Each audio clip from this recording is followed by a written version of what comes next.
every time I read it, I think, how did I miss that before? I mean, there's never been a time when I've gone through the Gita practically every day. If you just read a little something every day, it's not like there's always something new that comes to light. I'm not sure if it's just because we don't pay attention when we're reading, or maybe we're perhaps maybe making a little advancement, and it's becoming a little clearer to us. The process of Krishna consciousness may be opening up, My guess, in my case, I'm probably just forgetting what I read before, but the idea is there that as we progress in Krishna consciousness, I think I sent that out a couple of days ago, that as we practice the process of Krishna consciousness, it becomes more and more alive. It's meant to become more and more alive in the heart, and one literally becomes drawn towards Krishna, becomes drawn towards the service to the Supreme Personality of Godhead. Of course, last night we were describing this, and that is that this service to Krishna is given to one by the mercy or grace of the spiritual master, and we have to take these things into consideration. The seriousness of our situation in the material world. It's a very, very, sometimes you may say precarious, just like in the verse where Karpanya Doshan, where Arjuna finally surrenders to Krishna. Shishate, he becomes the disciple. And Prabhupada explains in that purport, he says that the material world is made in such a way that there's perplexities at every step. There's confusion, perplexities.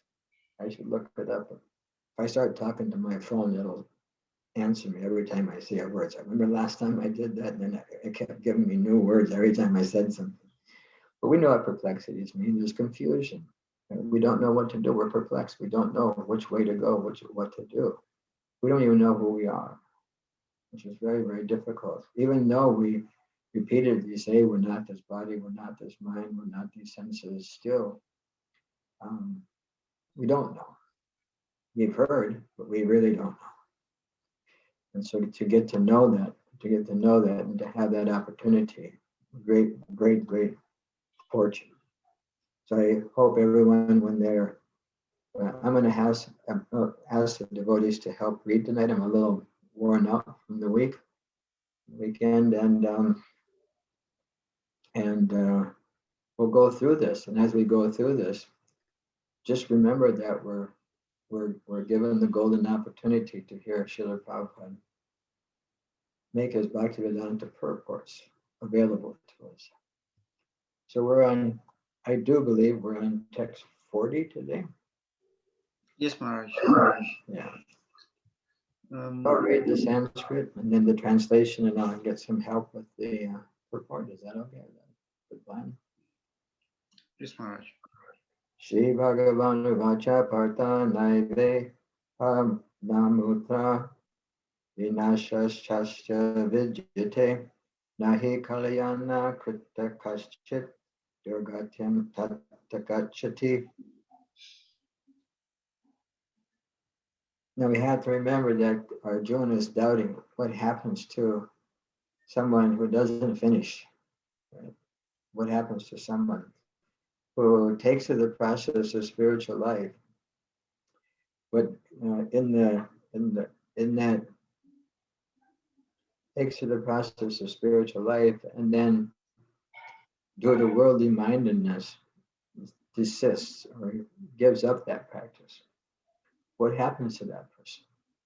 What happens to someone who gives up the material activities to the best of their ability and takes up the spiritual practice to the best of the ability, but does not succeed spiritually? I think that one of the words he said is it like a Revan cloud.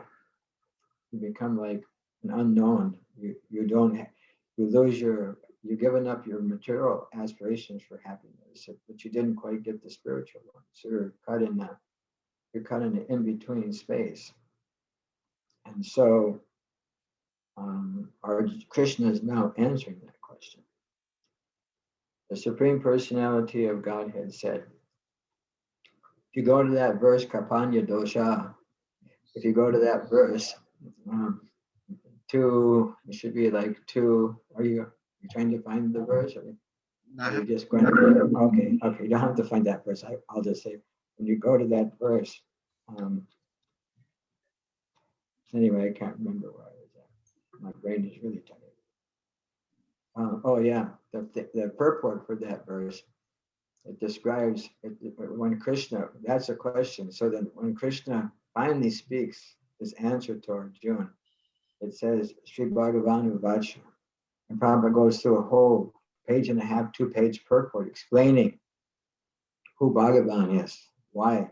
And he explains how Krishna, the Supreme Personality of Godhead, is actually present on every single page. Krishna is actually present. This conversation that's being taken place between Arjuna and Krishna, very, very, it only happens once every 120 million years or something like that. So it's not a daily, it's a daily occurrence for Lord Brahma, but it's not a daily occurrence for us. So we take advantage of this purport. Not only is Krishna personally present, but again, I'd like to emphasize that Srila Prabhupada is also personally present. Osana Pṛthā, a transcendentalist engaged in auspicious activities that don't meet with devastation or destruction, either in this world or in the spiritual world. One who does good, my friend, is never overcome by evil. Oh yeah, I want to remind, I changed my word from takeaways to reflections. I was listening to a series of lectures by His Grace. I didn't say anything to you, Siri.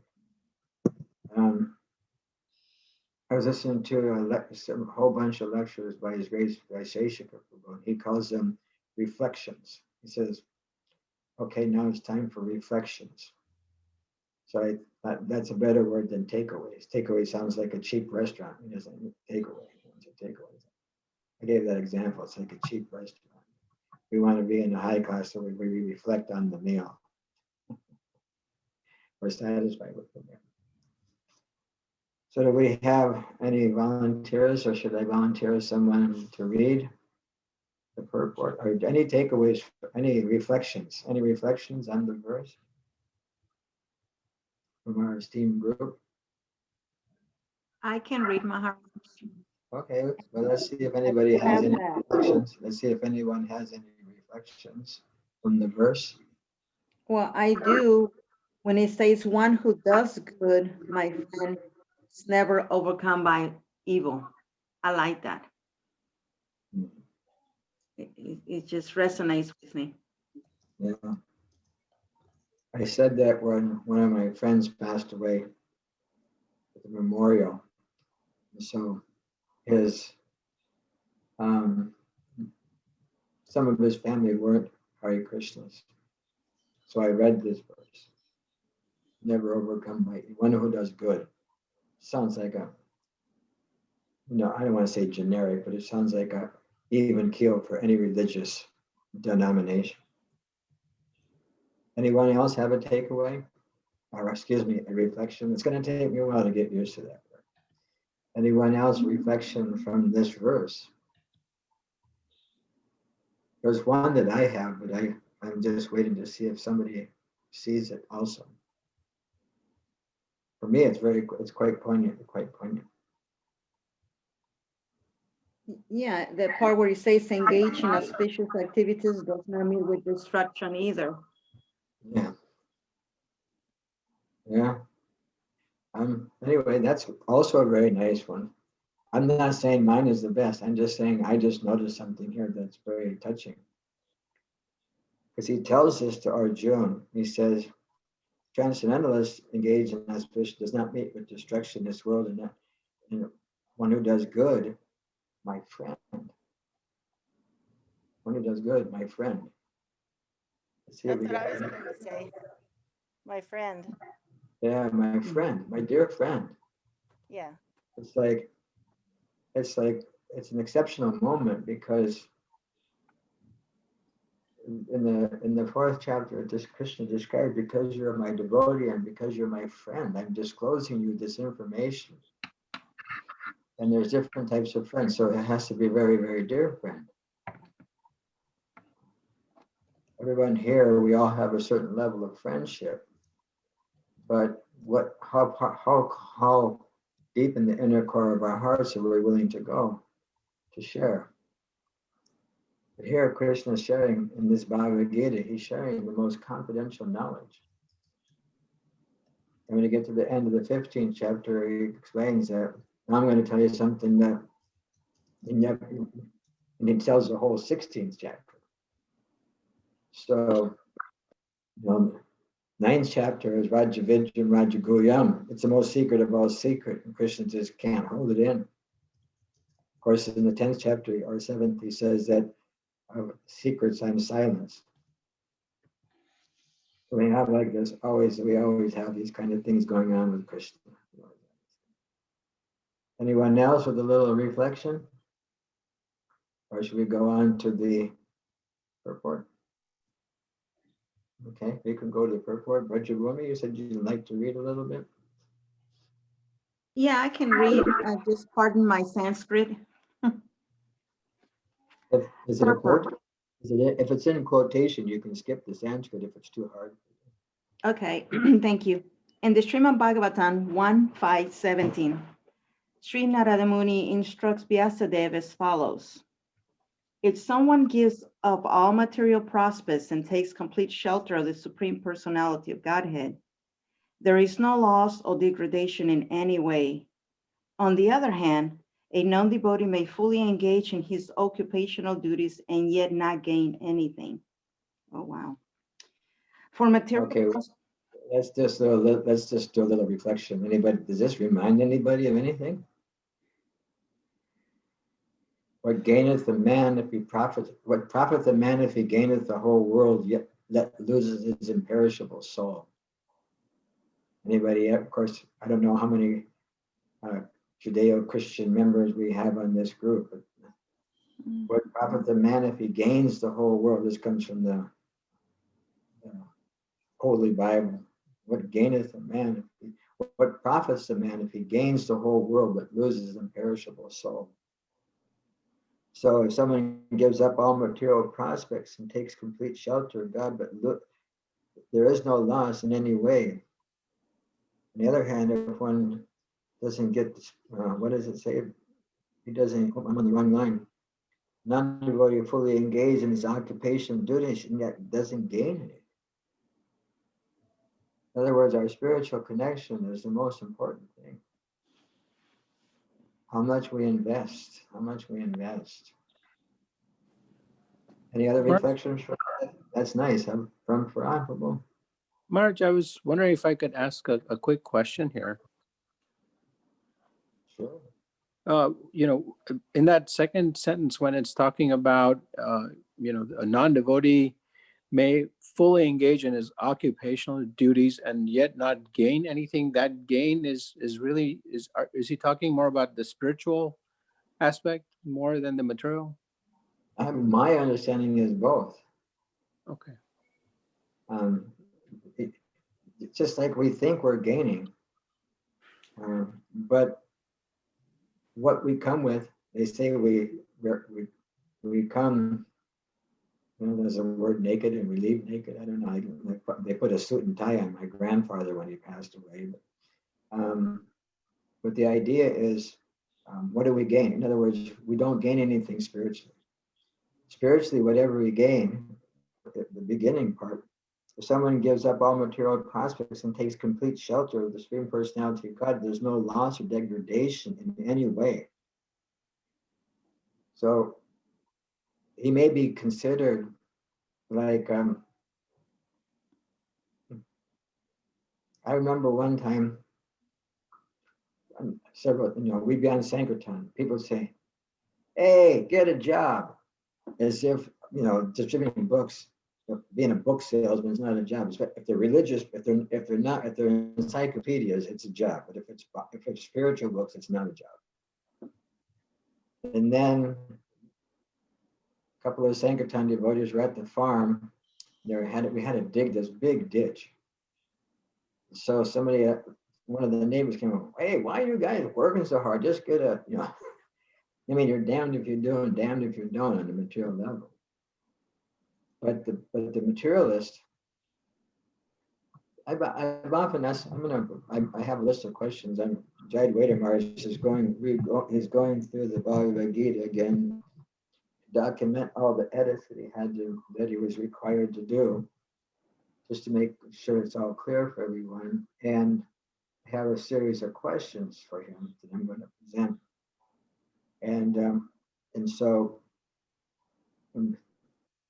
anyway, that's a different story. We don't need to get into all the questions I have for him.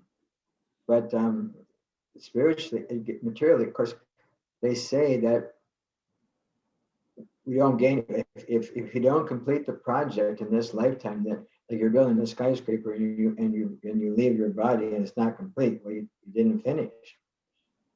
The project has to be completed. The question I'm going to ask for Jayad Vedamar is the Prabhupada said that Ravi Shankar had been practicing the sitar for 7 lifetimes. How did those 7 lifetimes manifest in the material side? Of course, maybe he was playing the sitar for Krishna. I'm not quite sure. As far as I know, Woodstock wasn't a Krishna conscious event. I mean, although the devotees were there distributing peacock feathers. Most people don't know that. Wow. And so, I mean, what a place to distribute peacock feathers, right? So, yeah, but he doesn't gain. He doesn't gain material. He doesn't gain spiritually. He doesn't gain anything. What do you gain? You can't take any of the things that you gain materially with us. That's basically what it's saying. Basically saying that no matter what we get, we aspire for so many things on a material level, but how much of it can we consume and utilize for some whatever, material or spiritual? We don't get much unless we're engaged on the spiritual level. If there's no more reflections or questions, I think we can try to finish this purport today. I think that would be you, Rajabhumi, to Okay. take up after that point, then we'll have somebody else read. For material prospers, there are many activities, both structural and customary. A transcendentalist is supposed to give up all material activities for the sake of spiritual advancement in life. Krishna consciousness. One may argue that Krishna consciousness, one may attain the highest perfection if it is completed. But if one does not attain such a perfectional stage, then he loses both materially and spiritually. It is enjoined in the scriptures that one has to suffer the reaction for not executing prescribed duties.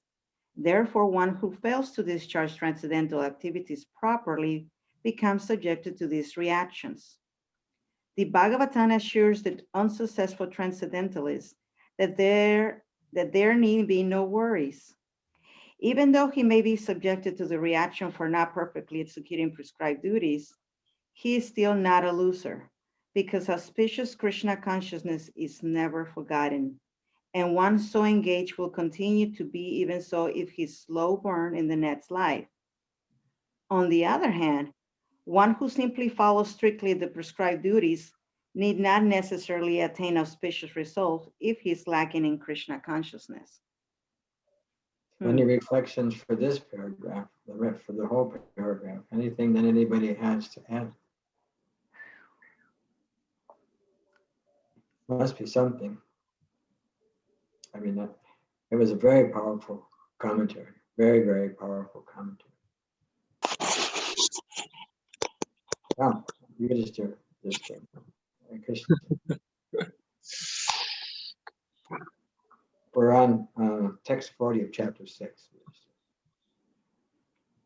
So any reflections on this first part of the purport, the first paragraph of the purport? Just in case you wanted to know, you would just hear your microphone still on. Just in case, you're welcome to keep it on, but just in case. Hare Krishna Maharaj. Hare Krishna. He's not listening. We hear you. I was thinking there's a verse in the Bhagavatam which describes that dharma projita keta, what is it? That what is the use of so many duties if we don't develop love of Krishna? It's very similar to this one. Yeah. In fact, it's paraphrasing it in one sense. What is the use of a long life? What is the use of a long life if it's not? You know? Very good reflection for the Vishwakshana katha suyat na utpade adiratim kshama eva hi kevalam. A useless waste of time. Simply a waste of time. So many other activities, simply, I mean, sometimes scripture is quite heavy, isn't it? Quite heavy. You know, just telling people they look like they're advancing, at least in the material level, so much, but we say waste of time. Waste of time. Yudhishthira, you have your hand up, or does that?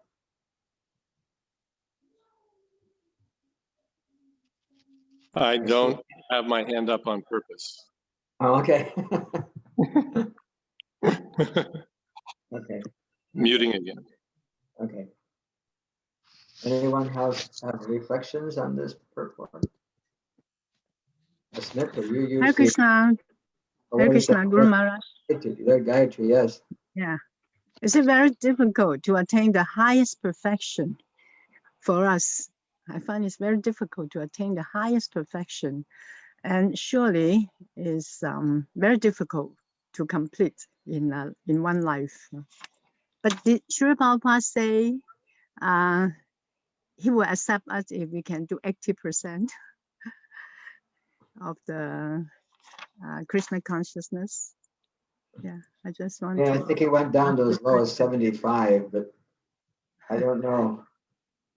That's not that there is no Siddhanta besides Srila Prabhupada's word to back that one up. In other words, there's no scriptural reference to that. That's just Prabhupada that was a little angst about the fact that they didn't think they'd make it. So Prabhupada said at least 90, then they could still see it. So he finally went down. Okay, 75%. I have a key to the back door. A key for the back door. But we have the ability. The ability is there. The example that is given is like the ability to walk is inherent within the child. We're using this, hopefully there's no physical ailment. In other words, the natural ability is there within the child to be able to walk. And it's just a matter of awakening that, maturing. In the same way, Krishna consciousness right now is simply dormant within the heart. It's dormant. Just like I'm appreciating the winter so much because I can sit out in the sun for so long. We're not going to talk about the lack of mosquitoes, which is one thing, but just the trees don't have any leaves on them. And so there's so much sunshine in the backyard. So this dormant, the leaves are dormant right now. The leaves are dormant. And they'll come in the spring when the spring is there. And so our dormant Krishna consciousness is alive and well in the heart.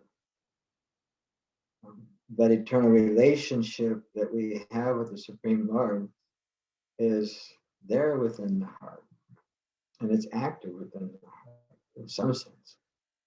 Active, in other words, it's allowing us to have consciousness, it's keeping us alive. is producing our existence, or whatever word we want to use here. It's just dormant. And so when the child has difficulty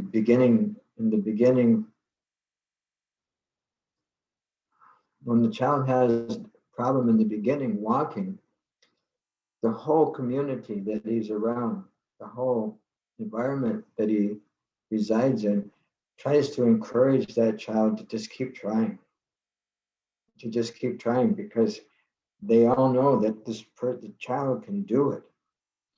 And so in the same way, we all know that each and every one of us has the ability to perfect our lives in Krishna consciousness in this lifetime. We have that ability. And so it takes encouragement. And so we're encouraging you, Gayatri, not to think that you can't do it, but you can. I have to look this one up. I have it on my computer somewhere. Learning how to find where things are in my files. But it was Henry Ford that said that if you say you can't, you won't. And if you say you can, you will, or at least you'll try. You'll see it. In other words, if we just begin by saying I can't do this, then it becomes such tedious. You've already failed. You've already caused like a failure, even in the beginning of the attempt. But if we say that this is possible by the grace of the spiritual master and by the disciplic succession and the Supreme Lord, especially Pṛthā Pavana, Sri Chaitanya Mahaprabhu coming and giving us this opportunity in Kali Yuga, where we have an easy access. Sometimes when I'm taking a walk at the lake or in my room or outside in the porch and I'm chanting the holy names, I just think, how easy this is, but yet how stubborn I am in one sense. And if I would just let it go, just be part of what Krishna has given us, the opportunity that Krishna has given us. So yes, Gayatri, very nice, very nice, very nice reflection. For those who joined us, we're on text 40, chapter 6, if you want to catch up on that. Any other reflections or questions or whatever we want to call them these days? Asmita, nice. Hare Krishna. I just had a small thing to add. I really like where it says that auspicious Krishna consciousness is never forgotten. And since our relationship with Krishna is eternal, and since our soul is eternal, it's just so much more important to clear our consciousness rather than working on material prosperity, which ultimately leads to no happiness or satisfaction or anything else farther than in this life. And even if by some chance we can't perfect our Krishna consciousness, at least we can start now so that we'll be better in the future. Yeah, very nice. A future doctor. Yes. It's nice, huh? That Krishna never forgets any little thing done for him. It's described if we make some mistakes, Krishna will just, okay. But whatever we do to our ability, and Krishna actually knows our ability. He even maybe better than ourselves. I've read that Krishna knows our ability better than ourselves, or where we're at more than we know where we're at. And so I just read something.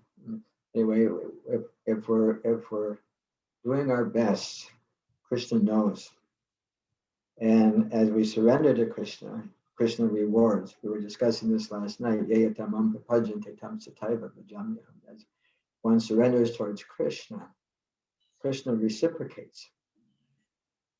Krishna reciprocates with us. I think last night we were discussing that the reciprocation of Krishna to the heart of Yashoda Mai, Mother Yashoda. Krishna is feared by fear personified. I think there's some people that were here for last night's class online. Tonight, it was described that Krishna is feared by fear personified. Yet, due to the love of Mother Yashoda, he was running in fear, running in retreat in fear of Mother Yashoda.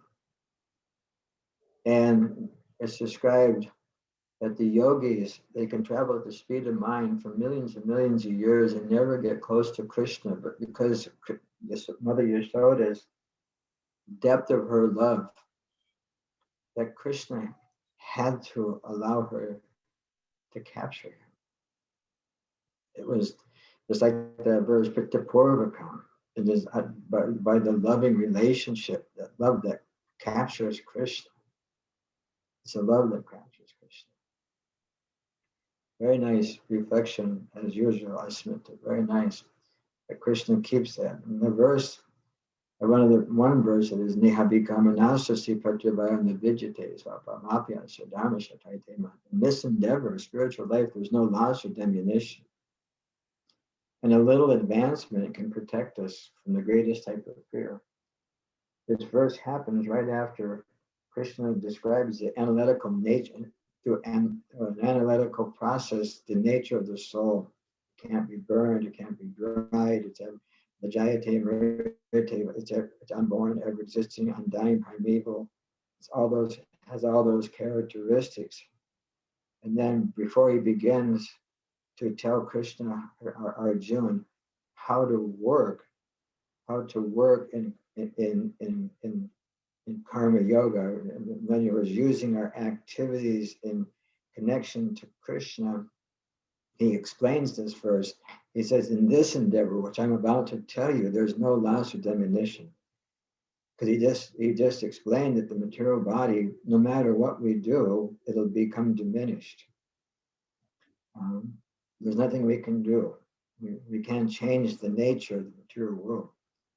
And so he gives Arjuna some positive reinforcement. This is what I'm about to tell you about engaging, because the second chapter does talk a few places on the devotional practices that are there, given throughout the Gita. It's the contents of the Gita summarized. And so in order to encourage Krishna and Arjuna, he says, in this endeavor which we're brought to here, there's no loss or diminution. Even if you only become 1% God conscious in your next life, that's where you take off. You become 20% next lifetime, you begin at that point. So, and because Krishna never forgets the activities of the devotee, never forgets. Anyone else with a reflection? We rename takeaway to reflections. Bren, would you like to add? Ananteshwar, did you raise your hand? No, I was asking Bren if you would like to add something. Who? Bren. Oh, Bren. Oh, I didn't see his name. Oh, I see his. I heard his name, but I didn't see. Nice. I don't have anything to add. Okay. Okay. So do we have some volunteer to read the second paragraph? Who's a good reader? Oh, Bangla's volunteered. Okay. The purport may be understood as follows. Humanity may be divided into two sections, namely the regulated and the non-regulated. Those who are engaged simply in bestial sense gratifications without knowledge of their next life or spiritual salvation belong to the non-regulated section. And those who follow the principles of prescribed duties in the scriptures are classified amongst the regulated section. The non-regulated section, both civilized and non-civilized, educated, non-educated, strong and weak, are full of animal propensities. Their activities are never auspicious because while enjoying the animal propensities of eating, sleeping, defending, and mating, they perpetually remain in material existence, which is always miserable. On the other hand, those who are regulated by scriptural injunctions and who thus rise gradually to Krishna consciousness certainly progress in life. Wow. Yeah. Very strong, huh? Yeah. Very, very, very strong. Some reflections. There was a lot there. So, Prabhupada's mentioning, because like civilized and educated and strong, like those are considered, I guess, positive attributes. But as long as they remain on the material level, they're the same in a spiritual sense. Become part of the non-regulated. Yeah. Because it's not within the realm of the scriptures and spirituality.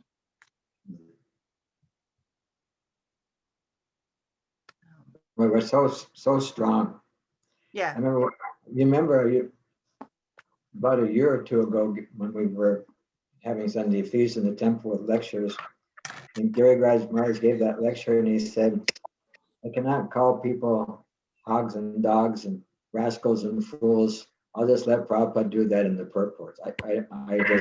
I find it difficult to call people rascals and fools and hogs and dogs and stuff like that. So we'll just read Prabhupada's purport and let Prabhupada do it. And on it. Balaram Shakti, welcome. We're on chapter 6, text 40. We just finished the second paragraph. Some other takeaways from anyone? From Pṛthā. Arjun, and just reading through, it was kind of interesting where this one picks up and where the previous paragraph left off, because going back to Asmita's comment as well, as you read about the elaboration of what the non-regulated side means, and then you think about, well, even the slightest of auspicious activity or towards Krishna consciousness is one, not forgotten, but two, it's got to be so much better than this unregulated, non-regulated side, because this just sounds so hellish. And if you knew the difference, then imperfect or otherwise, I owe it to myself to at least make an effort. That just kind of stuck out to me. Yeah. Probably.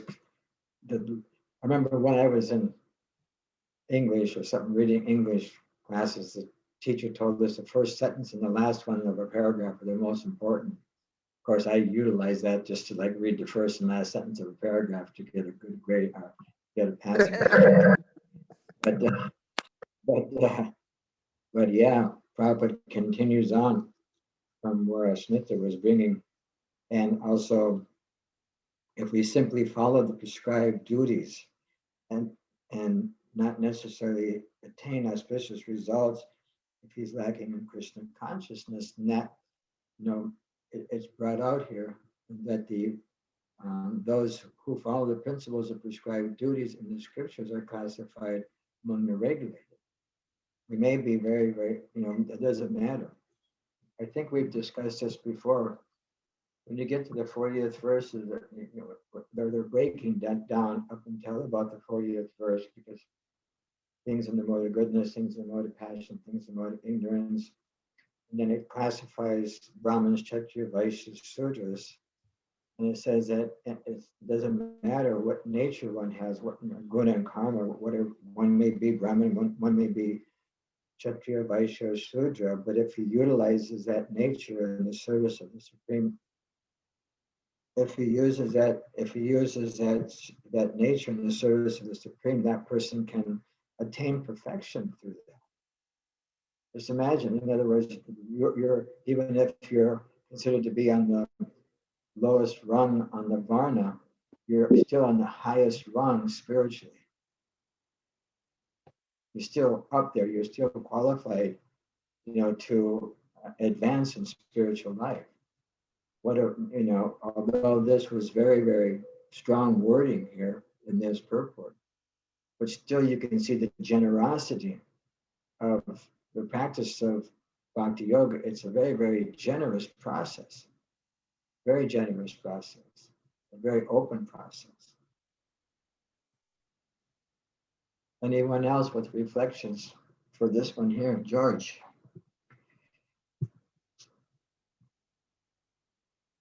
The part where it says they perpetually remain in material existence, which is always miserable.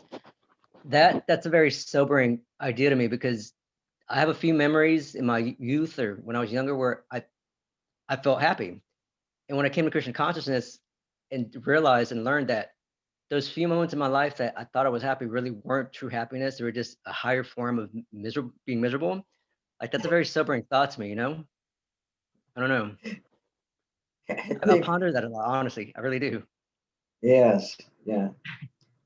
In the fourth canto, the Srimad Bhagavatam explains that one should remember a little bit their former life. They don't want to get too much into their former life prior to devotional activities, because the propensity to become attracted again are still, in other words, our level of purification hasn't. We don't want to test Maya too much. We want to make sure that we're always under the protection of the guidance of the scriptures. But it's good to reflect, to see that which I thought was pleasurable in the past, I can see now that it was just causing me to descend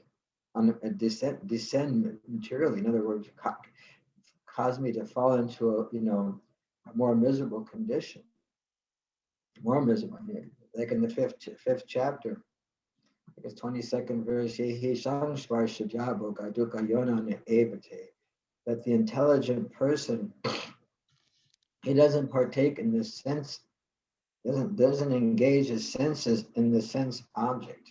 He doesn't allow himself to do that, because he sees it. It's not just, it's not like he has heard, but he actually sees it as a source of misery. We may have gained some knowledge where we see these things. Your hand is up in Nanteshwar. Has it been up for a while? No, actually. In other words, like when we're it's Shastra Chakshus, we see through the eyes of the scripture, and we don't just see the moment for our sense gratification, but we see the aftermath of that moment of sense gratification, and we can understand that those things in the mode of passion, they cause grief, they cause misery. Those things in the mode of ignorance, they literally have no taste. Although the drunk person or the intoxicated person may think that they're that way, but any sober person walking around will think, the poor person, he's so intoxicated that he doesn't even know what he is or who he is or where he is or what he's doing. Somebody sent me a cartoon one day, and the police are picking somebody up, and they said, "Why are you sitting here?" And they're at a stop sign, and they're saying, "We're waiting for the stop sign to turn green. Have you been drinking or doing some drugs?" And the guy goes, anyway, it's kind of like a comedy thing. I read one time that you're not even supposed to jokingly mention breaking the regulative principles as one of the aspects of prajalpa, but the intoxicated person doesn't even, they're so bewildered, they don't even know who they are, where they're at. At one time I heard a lecture where Prophet was saying that as far as intoxicants go, we're already so intoxicated already by the false identification with this material body. Why make it even more distant? In other words, at least we can understand we're in the human form of life, and if we get the mercy, somehow they gather up enough mercy in this human form of life to engage in some spiritual activities, but to intoxicate ourselves even further, so that ability is more lost. It doesn't make any sense. It doesn't make any sense. Thank you for that. Yeah. Is it from Pṛthā? I can't remember. So tired. Maharaj? Yes. That Bren? So thank you so much. When they're talking about regulated versus non-regulated, reminds me of the diving regulator, which is used for pressure. When diving, the diver has this piece in its mouth, which is a regulator. And so it allows him to breathe in a foreign environment. And so it's very evident that the Vedas and the Bhagavad Gita are our source of life. I mean, surrounded in an environment that is, that is foreign. And so we need to be able to, to learn to breathe. And it does. It's an entire way of adapting in a completely different environment. What is that thing called again? What is that device called again? Regulator. It's called a regulator, and it basically regulates the pressure and the gases from the tank. Yeah, that's such a nice. And so analogy. I'm sorry. That's a very nice analogy. I'm gonna patent it and say that you're part of the patent. It's a very nice analogy. It's a very nice. In other words, it allows. In other words, the rules and regulations, just like at the end of the 16th chapter, which is something I quote all the time, that we must learn to live by the rules and regulations of the scriptures so that we can continue to advance. And so we're in this material environment, like you're saying, the foreign environment. It's like in my business card, our very existence is in an atmosphere of non-existence. In other words, even though we're sentient beings, we're meant to be in a particular type of environment. Now we're in a foreign environment. But through the regulations of the scriptures, it gives us a regulator by which we can survive here. Not only survive, but actually thrive. We can actually thrive here because we have that spiritual option at our fingertips, literally. At our fingertips, literally. Nice. And if you go one step further, actually, it's interesting because it says those who rise gradually to Krishna consciousness certainly progress in life. And so I think that it's a progressive thing. So for argument's sake, if somebody is diving and they come up too quickly, right, then they get exceedingly sick, because they land up with what's called the bends, which is nitrogen bubbles along the spinal cord, and then they'll be crippled.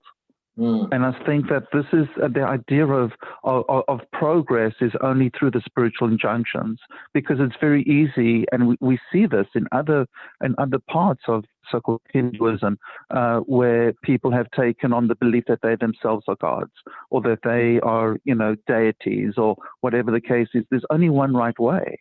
And we have to literally be able to ascend, descend to the right depths, and ascend to greatness only through the Bhagavad Gita and the text. Yeah, very nice analogy.